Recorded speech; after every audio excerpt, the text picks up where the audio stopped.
Assalamualaikum warahmatullahi wabarakatuh.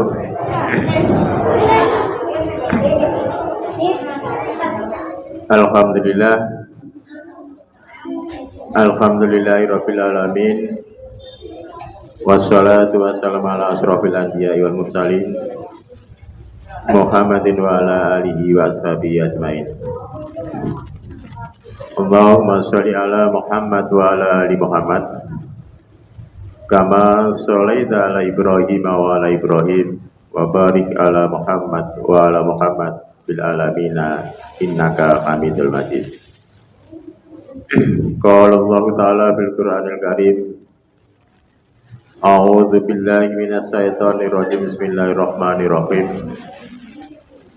Am hasibtum an tadkhulul jannata walamma ya'tikum masalul ladzina khala min qablikum masadhumul ba'sa wadh-dharau wa zulzilu hatta yaqula rasulu walladzina amanu ma'ahu mata nasrullahi ala inna nasra qarib.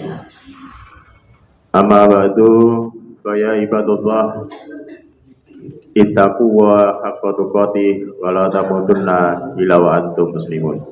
Shadaqallahul adzim. Bapak Ibu jamaah Masjid Baitur Rahman yang telah dimuliakan oleh Allah, pertama-tama marilah kita muji syukur kehadirat Allah Subhanahu wa taala, yang mana Allah Subhanahu wa taala masih memberikan rahmat serta hidayah dan taufik kepada kita, sehingga pada malam ini kita semua masih diberi oleh Allah kesehatan baik jasmani maupun rohani. Bapak Ibu yang telah dimuliakan oleh Allah, kajian Islam setiap Jumat pada Isya kita mulai kembali setelah kita libur hari raya, dan nanti juga Juni itu sudah kita hari raya lagi, yaitu tanggal 6 Juni hari raya Idul Adha. Nanti setelah itu kita mulai yaitu kajian Al-Islam, bagaimana yang sudah biasa kita lakukan. Bapak Ibu yang telah dimuliakan oleh Allah, hari ini kami akan membahas mengenai masalah asal-usul kejadian makhluk. Jadi asal-usul kejadian makhluk. Jadi Allah Subhanahu wa taala menjadikan makhluk yang namanya manusia itu, kalau dalam Al-Quran itu berasal dari tanah. Jadi manusia itu dijadikan oleh Allah berasal dari tanah. Namun sebelum Allah menjadikan makhluk yang namanya manusia, itu Allah sudah menjadikan makhluk yang lain. Jadi sebelum kita dijadikan oleh Allah, itu Allah sudah menjadikan makhluk yang lain.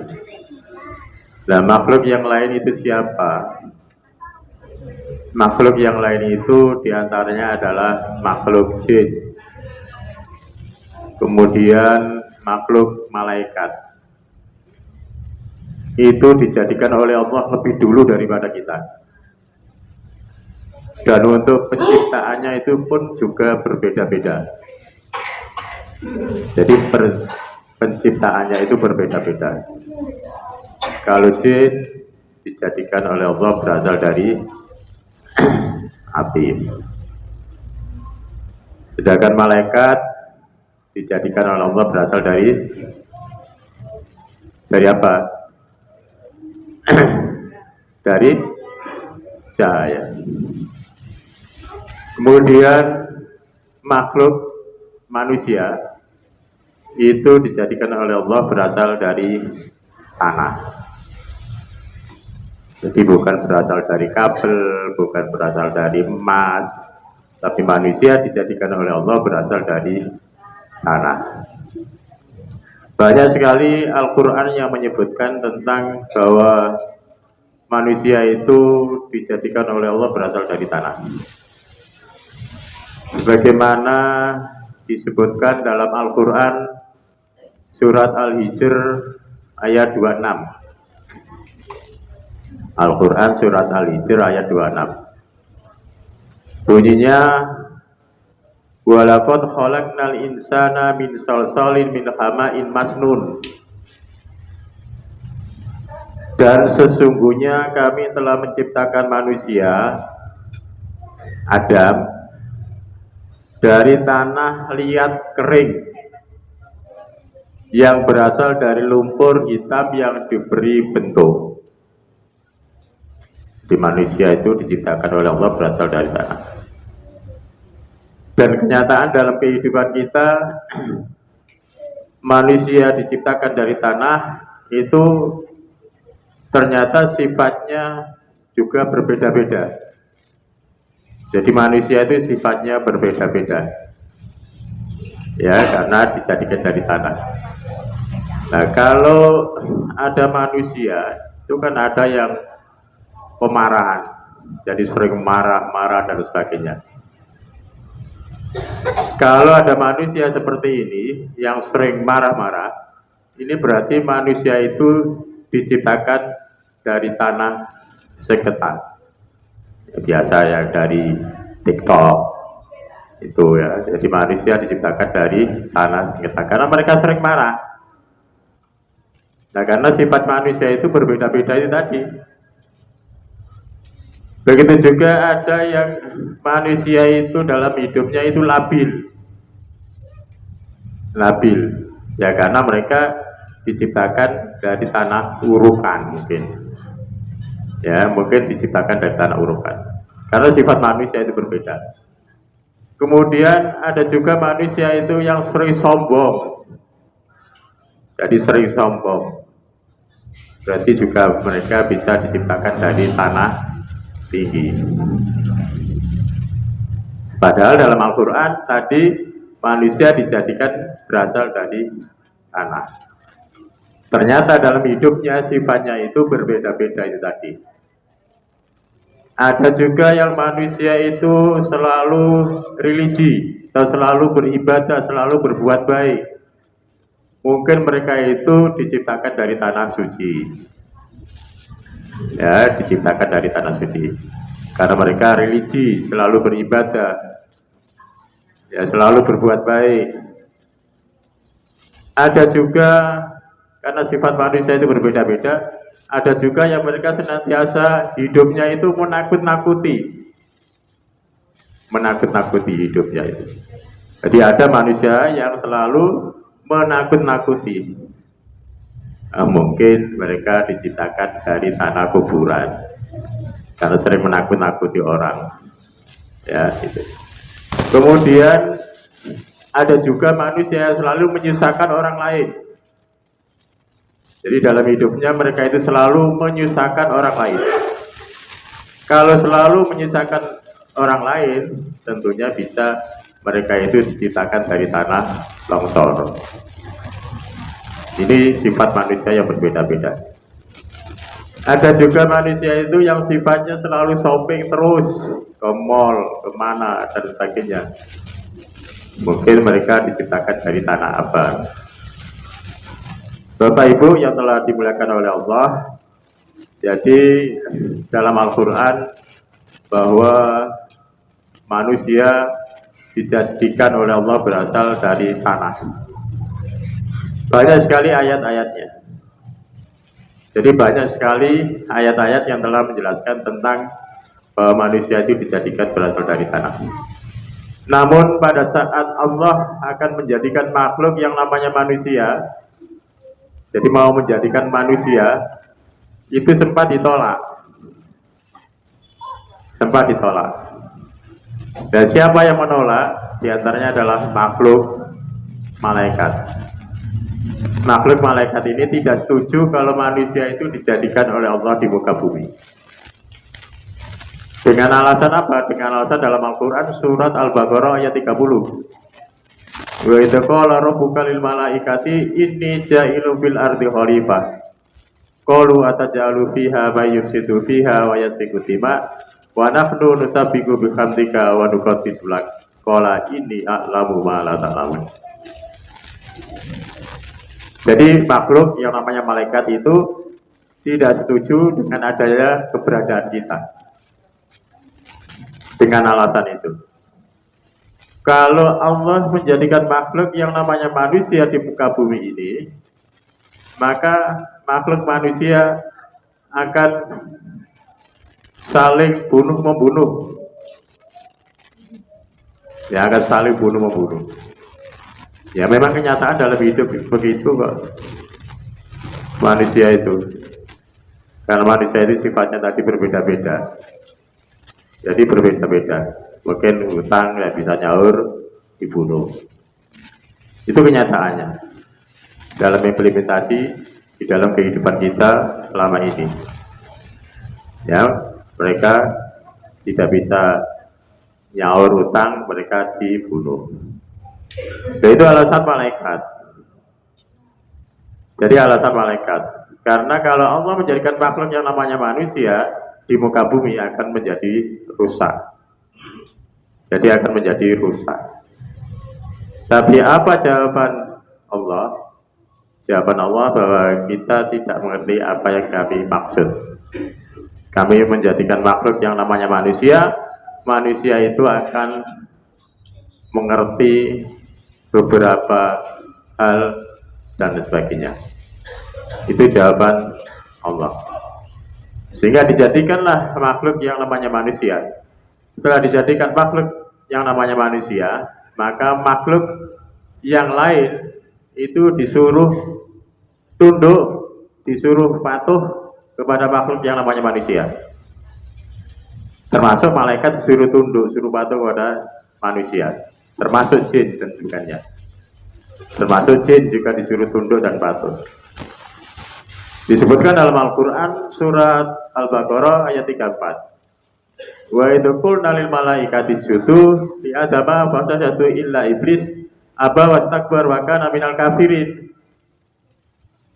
Maka setelah Allah menjadikan makhluk yang namanya manusia, maka makhluk yang lain disuruh sujud, tunduk, patuh, taat kepada makhluk yang namanya manusia. Walaupun maunya makhluk malaikat tidak setuju, tetapi karena yang merintah Allah suruh tunduk, suruh patuh kepada makhluk yang namanya manusia, maka malaikat tunduk patuh kepada dia. Yang tidak mau tunduk hanya iblis. Aba wastakbar wa kana minal kafirin. Mereka merasa dirinya sombong karena saya dijadikan oleh Allah lebih dulu dan saya dijadikan oleh Allah dari api. Sedangkan makhluk yang namanya manusia dijadikan oleh Allah berasal dari tanah. Ngapain saya disuruh tunduk kepada tanah? Itu kesombongan iblis. Sehingga sampai sekarang karena mereka disuruh tunduk kepada manusia, suruh patuh kepada manusia tidak mau, maka sampai sekarang menjadi musuh bebuyutan kepada manusia. Iblis itu menjadi musuh bebuyutan pada manusia karena kesombongan itu. Bapak Ibu yang telah dimuliakan oleh Allah, juga disebutkan dalam Al-Quran surat Al-Mu'minun ayat 12. Walaqad khalaqnal insana min sulalatin min tin. Dan sungguh kami telah menciptakan manusia dari saripati berasal dari tanah. Jadi ini ditegaskan kembali dari Al-Quran surat Al-Hijr 26, manusia dijadikan oleh Allah berasal dari tanah.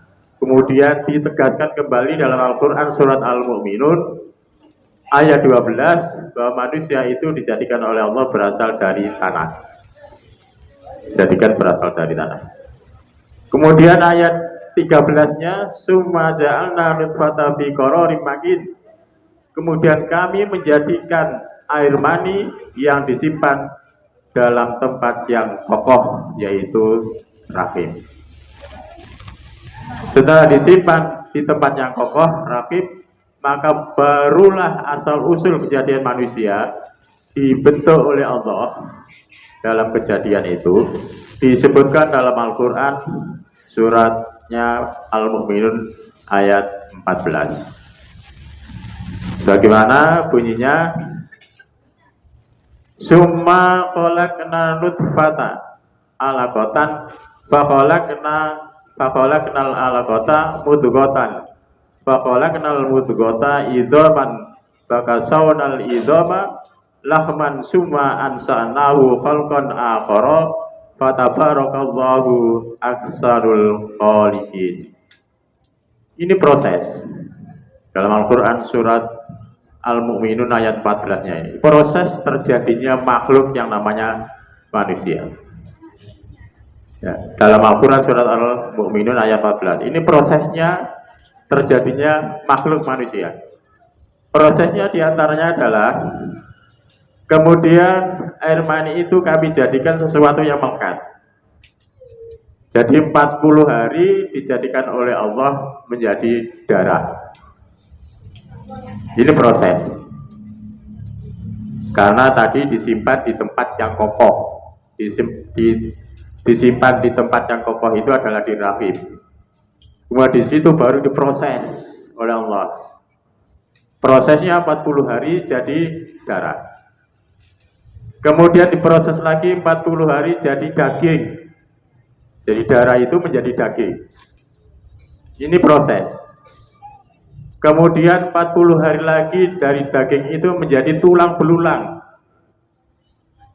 Menjadi tulang belulang.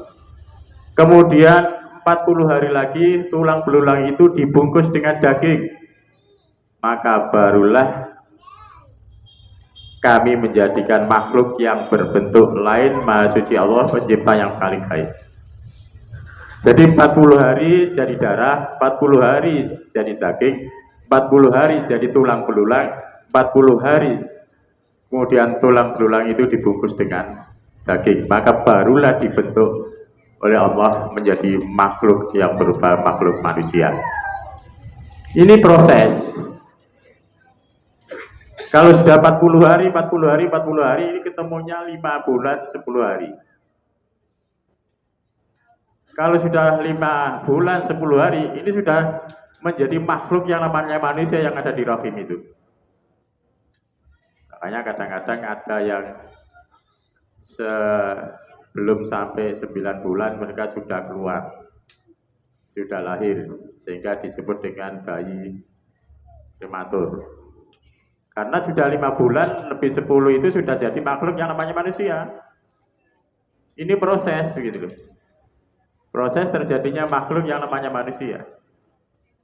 Sehingga kalau sudah 5 bulan, lebih 10 hari itu, maka barulah dibentuk oleh Allah makhluk yang namanya manusia itu.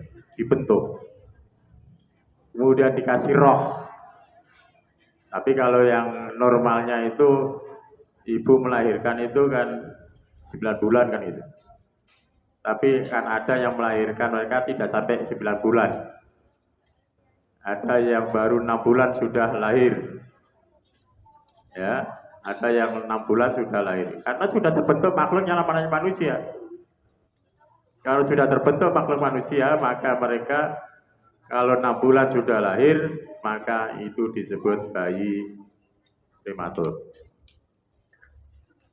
Bapak Ibu yang telah dimuliakan oleh Allah, ayat selanjutnya summa innakum ba'da dzalika lamayitun. Kemudian setelah itu sungguh kamu semua pasti akan mati. Berarti kita itu akan kembali lagi kepada Allah. Setelah kita dijadikan oleh Allah, proses itu tadi sehingga kita sudah besar, ya, kemudian kita akan kembali kepada Allah. Lamayitun, kita akan mati. Nah, sebelum kita sebelum kita kembali kepada Allah, tentunya kita memerlukan suatu bekal yang cukup, bekal yang banyak. Apa bekal itu? Di antaranya bekal itu adalah amal perbuatan kita. Jadi amal perbuatan kita. Karena kita semua akan kembali kepada Allah. Dan apa amal itu yang harus kita bawa? Atau ibaratnya itu adalah sangu ya dalam hidup kita nanti. kalau kita sudah kembali kepada Allah. Di antaranya adalah amal yang akan kita bawa itu yaitu kita beriman kepada Allah dan kepada Rasulullah. Sebelum kita lamayitun, sebelum kita meninggal, sebelum kita mati, maka tentunya kita sudah memperbanyak amalan ibadah kita kepada Allah. Di antaranya amalan itu yaitu beriman kepada Allah dan kepada Rasulullah. Jadi kita beriman kepada Allah itu adalah merupakan suatu pokok dalam hidup kita. Kalau dalam hidup kita tidak beriman kepada Allah, maka itu bagaikan bangunan yang tidak ada fondasinya. Bangunan tidak ada fondasinya. Kalau bangunan tidak ada fondasinya, bangunan sebagus apapun, setinggi apapun, sebaik apapun, semegah apapun, kalau tidak ada fondasinya, maka bangunan itu akan gampang roboh. Bangunan itu akan gampang jatuh walaupun tidak ada angin. Bangunan sudah ada fondasinya saja masih bisa roboh kok, apalagi yang tidak ada fondasinya. Ya, tidak ada fondasinya, malah gampang roboh. Nah, dalam hidup kita kalau kita tidak yakin kepada Allah, maka dalam hidup kita itu rasanya tidak tentram. Hidup kita itu selalu goyang. Karena kita tidak percaya kepada Allah. Kalau kita percaya kepada Allah itu berarti artinya kita mengakui dan kita menyembah kepada Allah Subhanahu wa Ta'ala. Ini adalah kita beriman kepada Allah. Amalan yang akan kita bawa nanti pada saat kita sudah lamayitun, yaitu sudah meninggal. Kemudian kita beriman kepada Rasulullah. Kalau kita beriman kepada Rasulullah, tentunya bagaimana dalam hidup kita itu bisa mencontoh, bisa mensuri tauladani, bisa uswatun hasanah kepada Rasulullah, bisa mencontoh akhlakul karimah dalam hidup kita, bagaimana bisa mencontoh Rasulullah dalam kehidupan kita sehari-hari. Maka menurut ulama Ibnu Arabi mengatakan bahwa manusia itu atau makhluk yang namanya manusia itu punya 3 nafsu. Nafsu yang pertama, nafsu syahwaniyah, yang biasa kita sebut dengan nafsu syahwat. Tapi kalau manusia tidak bisa mengendalikan nafsu syahwatnya, maka mereka sama dengan binatang. Ini kata ulama Ibnu Arabi. Nafsu yang kita miliki ada 3. Yang pertama nafsu syahwaniyah. Yang kedua yaitu nafsu ghadabiyah. Nafsu ghadabiyah ini adalah malah lebih kejam daripada nafsu syahwaniyah. Karena nafsu ghadabiyah ini adalah dikuasai oleh akal. Kalau manusia selalu dikuasai oleh akal, maka mereka akan melebihi daripada nafsu syahwaniyah. Karena nafsu ghadabiyah itu manusia itu selalu amarah. Manusia itu selalu dengki. Manusia itu selalu kikir. Ini nafsu yang kedua yang kita miliki. Kemudian yang ketiga nafsu anatiwah.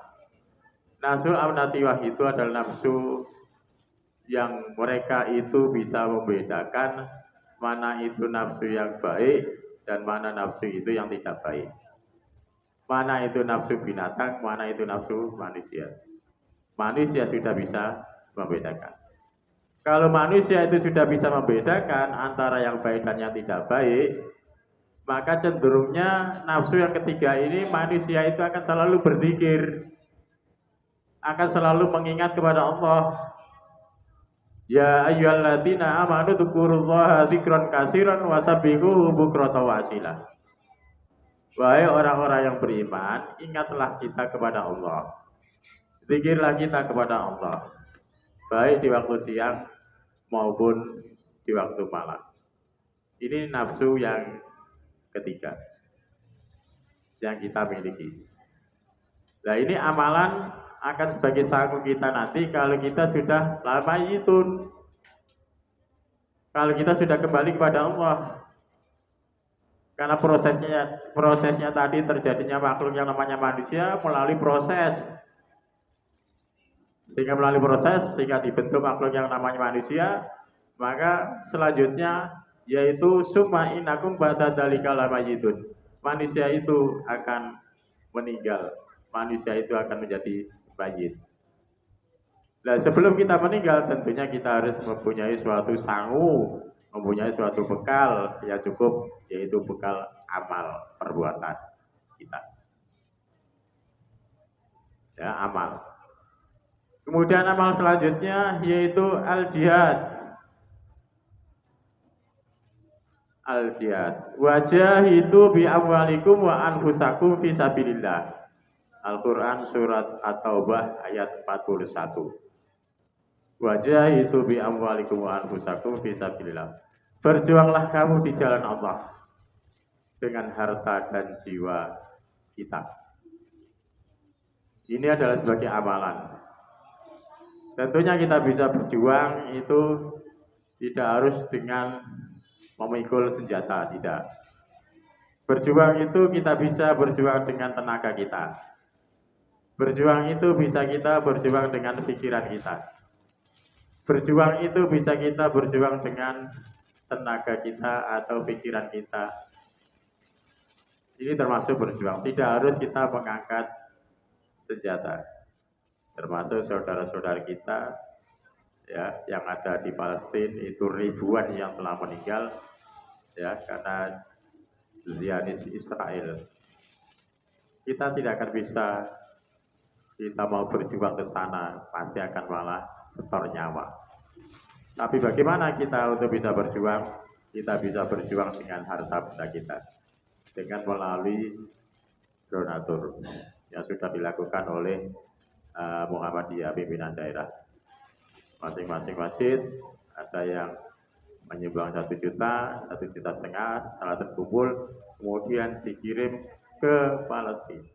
Tidak mungkin kita akan berangkat ke sana. Kalau kita mau berangkat ke sana dengan berjuang tenaga, pasti kita akan setor nyawa. Karena teknologi sudah canggih. Ini wajah hidup bi amwalikum wa anfusakum fi sabilillah. Jadi berjuang itu ya tidak harus mengangkat senjata, bisa berjuang dengan tenaga, bisa berjuang dengan pikiran, bisa berjuang dengan harta. Nah, selama ini kita bisa berjuang dengan doa-doa kita kepada kaum muslimin yang ada di Palestina. Itu karena atas Zionis Israel itu. Bapak Ibu yang telah dimuliakan oleh Allah, itu amalan yang akan kita bawa nanti. Jadi amalan yang akan kita bawa. Kemudian amalan yang akan kita bawa lagi yaitu al-hajju mabrurun. Haji mabrur. Haji yang ikhlas. Haji yang karena Allah. Haji yang mengikuti aturan-aturan daripada agama Islam. Ini amalan yang akan kita bawa nanti kalau kita sudah menghadap kepada Allah. Alhamdulillah saudara-saudara kita sudah mulai berangkat ibadah haji. Ini sudah mulai tanggal 1 ya, tanggal 1 kemarin sudah ngepost ada di asrama haji ya, kelompok 1, kelompok 2, kelompok 3. Tanggal 3-nya kemudian berangkat ke Madinah. Ini ibadah haji sudah dimulai karena tanggal 6 Juni itu sudah mulai hari raya Idul Adha. Bapak Ibu yang telah dimuliakan oleh Allah, jadi untuk amalan ibadah haji ini tentunya kita dalam menghadapi ibadah haji itu tentu kita harus punya suatu sifat, baik sifat kesabaran maupun sifat pengorbanan. Pengorbanannya bagaimana? Pengorbanannya kita karena jauh dari kota Mekah, tentunya kita akan mengeluarkan uang yang begitu besar, uang yang begitu banyak karena kita jauh dari kota Mekah. Itu pengorbanan kita. Kemudian kesabarannya bagaimana? Kesabarannya tentunya kita walaupun punya uang untuk mau berangkat ibadah haji, yaitu bayar lunas, cash, langsung, tidak akan bisa langsung berangkat tidak. Tentunya harus nunggu antri. Maka di sini harus kita punya suatu sifat kesabaran. Nah, antrinya sampai berapa tahun? Bisa-bisa antri 10 tahun, bisa juga antri 15 tahun. Maka kita harus sabar walaupun sudah kita lunas. Kita bayar cash langsung, tapi tidak bisa langsung berangkat. Karena harus sabar, yaitu harus nunggu antri. Nah, inilah amalan ketiga yang akan kita bawa nanti. Kalau kita sudah lama yitun, kita sudah kembali kepada Allah, jadi beriman kepada Allah dan kepada Rasulullah, kemudian jihad, berjuang di jalan Allah, kemudian al-hajju mabrurun, haji yang mabrur. Tapi kalau kita sudah melakukan ibadah haji, kemudian berpengaruh terhadap pribadi kita, maka kalau sudah berpengaruh terhadap pribadi kita, maka kita akan lebih senang, lebih banyak untuk beribadah. Karena berpengaruh terhadap pribadi kita. Kita lebih banyak untuk beribadah, untuk mengeluarkan infak, untuk mengeluarkan sedekah, karena berpengaruh terhadap pribadi kita. Nah, ini menunjukkan kepada kita bahwa haji mereka itu adalah haji mabrur, haji diterima oleh Allah. Karena mereka berpengaruh terhadap pribadinya. Semakin semangat untuk melakukan ibadah. Karena banyak di antara saudara-saudara kita yang melakukan ibadah haji tidak berpengaruh terhadap pribadi mereka. Artinya tidak berpengaruh terhadap pribadi mereka. Mereka setelah datang maka mereka semakin malas. Malas untuk melakukan ibadah. Malas untuk melakukan sedekah. Malas untuk melakukan infak dan sebagainya. Ini menunjukkan tidak berpengaruh terhadap pribadi mereka. Berarti haji mereka itu tertolak. Bapak Ibu yang telah dimakan oleh Allah, saya kira itu pembukaan ya, termasuk karena nanti akan kelanjutan setiap Jumat. Kan ini baru kita mulai kembali dalam untuk melakukan kajian al-Islam. Bapak Ibu yang telah dimakan oleh Allah, saya kira cukup untuk penjelasan dari asal-usul kajian makhluk yang dijadikan oleh Allah Subhanahu wa taala.